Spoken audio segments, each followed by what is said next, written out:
relevant, reliable, and researched. This is Experts on Call, the show focused on delivering leading-edge news and information on today's most beneficial products and services. This is Experts on Call on AM 650. One more shot at serious. And welcome back to the program. I'm in studio with Jack McIver from McIver's Appliances at 610 Southeast Marine Drive. In business for 50 years. This is the big anniversary year for McIver's in Vancouver. Jack, you tell great stories. Love having you in studio because you're just a great storyteller. And some of the story, because our producer Dwayne Bishop and I were talking during the break, some of the stuff that you get involved in and some of the situations you get called into to troubleshoot and fix eventually. This is the stuff of which producers are now making reality TV shows. So tell us about that. You got great stories, and I know you've got another few with us tonight. But tell us about the lady who called you with the problem with the dryer.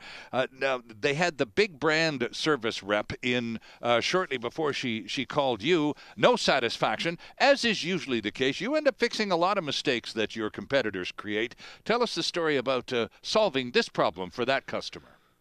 Yeah, well, it's these ladies just live about 10 blocks up the street from our store, and they would traditionally be the big department store customer. Mm-hmm. But had been paying insurance on this dryer, Kenmore dryer, and you know how the insurance works on. With those stores, you buy they upsell you the warranty. That's right. Well, this dryer is 20 years old. Okay. And they were still on that. Oh, so they extended the warranty year after year. Okay. Yeah, because it's an excellent dryer. It was built by Inglis but called Kenmore.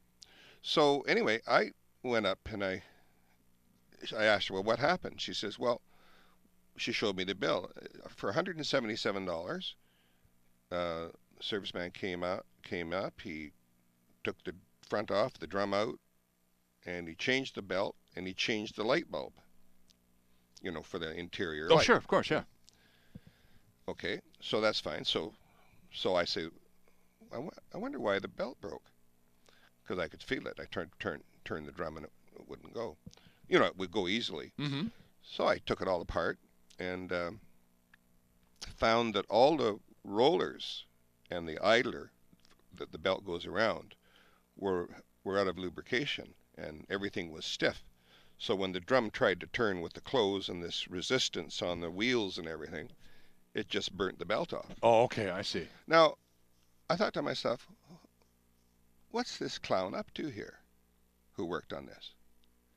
Because when I'm inside the dryer, over on the right-hand side on these Inglis coin dryers, there's an exit to the lint filter, which is like a kind of a piece that's got a bunch of holes in it. Mm-hmm. And so the clothes won't go through, but the lint goes through. Right. And it was just a big ball of lint sitting there. No air was going out of this dryer. So the guy'd come in, pulled the thing apart, replaced a part or two, hadn't even bothered pulling the lint off the top of the lint filter. Probably didn't even see it. Okay. I don't know what it is anyway. So I said to her, I said, you've got a good dryer here. It's got too much venting on it, and it needs an overhaul. And the overhaul is going to cost 1/3 the price of a new good dryer. Okay. And I think that you should fix it. So then we had to get parts, and then the lady's sister comes downstairs, and she says to me, we're talking about the dryer and that, and I said, you really use that wringer washer over there? I said, it's about 60 years old, isn't it? Right. She says, yeah, we use it all the time. I said, oh, okay. And she says, what would it take to get an automatic washer in here?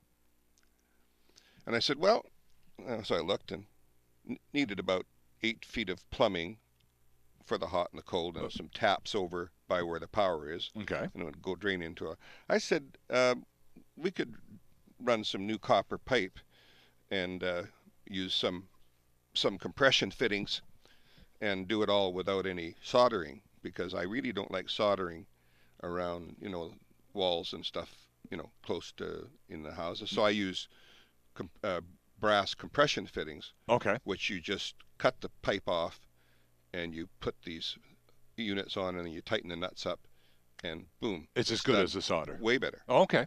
Yeah. Okay. Nothing. So what did you tell her the tab would be? $250 plus tax. So she said, that sounds good. And I understand you sell a good washing machine because a couple of my friends have them. And I said, oh, okay. Yeah, they are really good. I said that you'll be like going from the Stone Age to the Space Age. And I said, and from a wringer washer, and not having to wring the clothes out. Right. So anyway, so that worked out fine, and we did rebuild the dryer, and it'll be good for another 10 years or so, and got our washer in there, and so it's the type of situation where it wouldn't really happen unless it was somebody like me, because most service people don't have the breadth, the scope, the depth of information, nor the facilities, nor the abilities. So in many cases, you get called in to fix a fix job. Somebody came in and was allegedly fixed this problem, handed somebody a bill and hit the road. And of course, the problem didn't get fixed. No. You get the call to rescue the situation, and you go in. So the customer, unfortunately, pays twice because they didn't get served well the first time around, but at least they've got you as a fallback guy, and they won't be making that mistake twice. Yeah, and that was because they got suspicious after the $177 didn't do it. So the friends were contacted, I guess,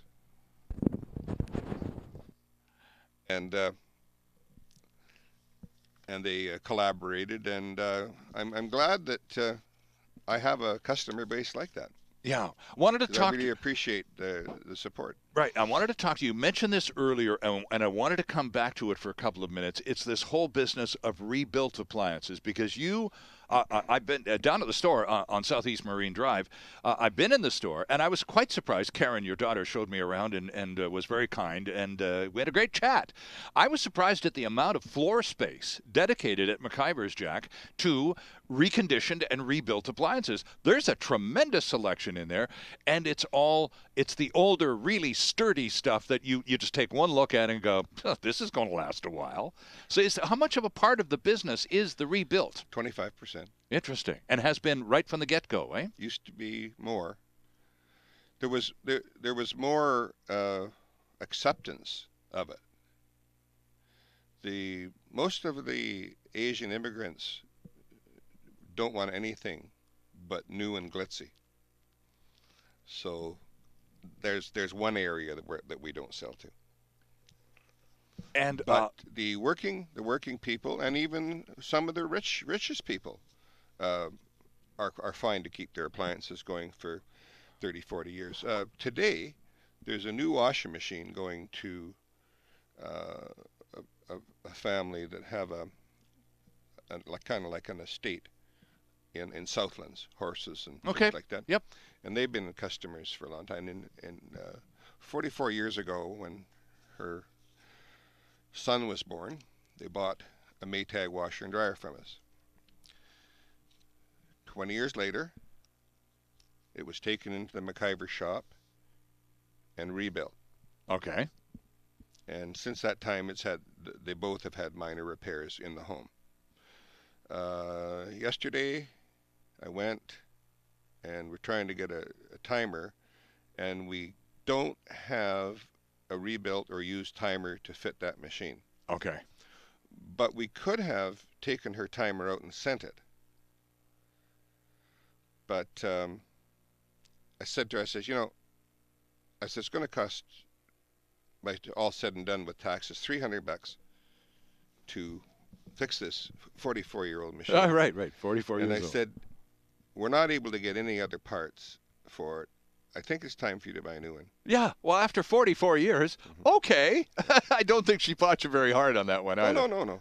And she's going to get a new dishwasher, too, which I'm going to put in later in the week. Right. But basically, For me, it's more of a situation where I knew that Maytag at that time and Speed Queen were the machines of the future. But yet GE, the older GEs and all the machines that were made years ago were all durable. Right, and there was no, you couldn't buy junk in Canada because the Canadian standard wouldn't allow them to bring it in or build it here. And that's the stuff that you focus on rebuilding. And our washers and dryers would pass that old standard. Still. They can, yeah. They're built to the old standard. Interesting stuff. Our guest is Jack McIver on Experts on Call from McIver's Appliances at 610 Southeast Marine Drive in Vancouver. Online as well. Check out the website. Lots of great stuff on the website, including some of these rebuilt and reconditioned appliances we're talking about right now. The website is mcivers.biz. And we're back with more in a couple of minutes. Delivering relevant and beneficial consumer information. This is Experts on Call. And there's more still ahead on AM 650.